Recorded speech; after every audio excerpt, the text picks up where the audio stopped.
Hi friends and family members అందరికీ hi అండి. చూడండి ఈరోజు ఏం లంచ్కి రెడీ అవుతుందో. సన్నగా తరిగినాను 1/4 కిలో కాకరకాయ. ఇదే ఒకటే కాయ, పెద్ద కాయ. ఇదిగోండి, ఇవి 2 ఎర్రగడ్డలు కట్ చేసి పెట్టుకున్నా. సన్నగా కొత్తిమీర, ఈ 2 గుడ్లు. ఈ కాకరకాయతో మనము కోడిగుడ్లు వేసి తాలింపు చేసుకున్నాము. ఎట్లా రెడీ అవుతుందో చూద్దాం రండి. పాన్ పెట్టేసుకున్నాను. ఇప్పుడు ఆయిల్ వేసేద్దాము. ఆయిల్ కూడా ఎక్కువ అవసరం లేదు, ఎందుకంటే కాకరకాయ బాగా ఫ్రెష్గా ఉంది, ఫాస్ట్గానే ఫ్రై అయిపోతుంది. ఆయిల్ వేడెక్కిపోయింది. ముందుగా ఆనియన్ వేసుకున్నాను.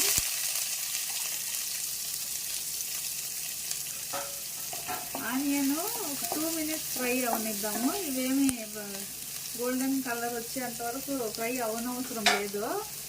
చూడండి, ఒక 2 మినిట్స్ ఫ్రై చేసినాను. ఇప్పుడు మనము సన్నగా తరిగి పెట్టుకున్నాం కదా కాకరకాయ ముక్కలు వేసేద్దాము.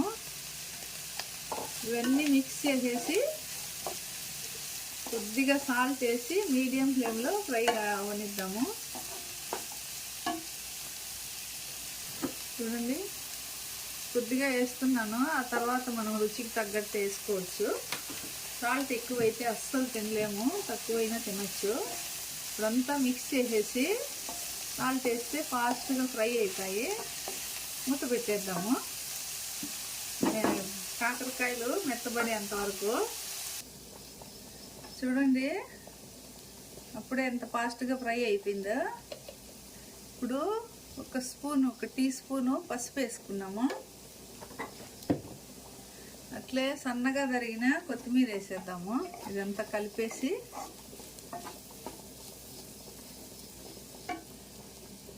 సన్నగా తరిగిన కొత్తిమీర వేసేద్దాము. ఇవంతా మిక్స్ చేసేసి ఒక 2 మినిట్స్ ఫ్రై చేద్దాము. సాల్ట్ టేస్ట్ చేసుకొని ఈ స్టేజ్లోనే సాల్ట్ వేసుకున్నాము. కారము, సాల్ట్. ఇప్పుడు కారప్పొడి వేద్దాము. మీకు తగినంత వేసుకోండి. చూడండి, 1 స్పూన్. కారంగా ఉంటేనే బాగుంటుంది, ఎందుకంటే చేదు కదా కాకరకాయలు. అట్లే మిరియాల పొడి కూడా కొద్దిగా వేసుకున్నాము. ఇంకొంచెం సాల్ట్ వేస్తున్నాను నేను, కొంచెం తక్కువ అనిపించింది. అట్లే బ్లాక్ పెప్పర్ వేద్దాము. కొద్దిగా సాల్ట్, బ్లాక్ పెప్పరు, మిరియాల పొడి. ఇదంతా బాగా కలిపేసి ఒక 2 మినిట్స్ పెడదాము. చూడండి, అన్నీ మనం వేసినాం కదా కారపొడి, అవన్నీ ముక్కకు పట్టాలని ఒక 2 మినిట్స్ కలిపేసి పెట్టినాను. ఇప్పుడు మనము 2 ఎగ్ వేసేద్దాము. డబల్ ఉన్నాయి ఇవి.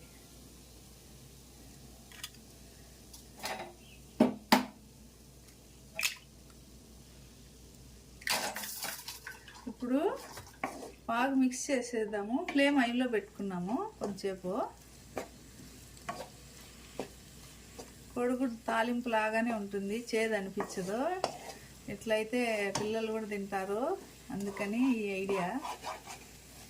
షుగర్ పేషెంట్కి మంచిది కదా, ఎప్పుడు కాకరకాయల తాలింపులు తిని బోరు కొట్టింటుంది. ఇట్లా కూడా ట్రై చేద్దాము. కలిపేసి మీకు చూపెడతాను. చూడండి, హై ఫ్లేమ్ పెట్టుకొని బాగా ఇంకా మాడిపోతుంది అన్నంత స్టేజ్ వరకు బాగా వేయించాలా, లేదంటే పచ్చివాసన వస్తుంది కదా ఎగ్. అందుకని బాగా హై ఫ్లేమ్ పెట్టుకొని డీప్గా బాగా ఫ్రై చేసుకోవాలా. చూడండి,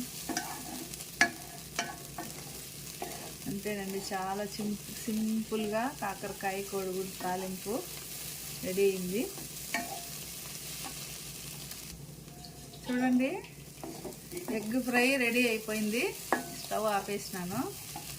మీకు ఫైనల్లీ మళ్ళీ చూపిస్తాను.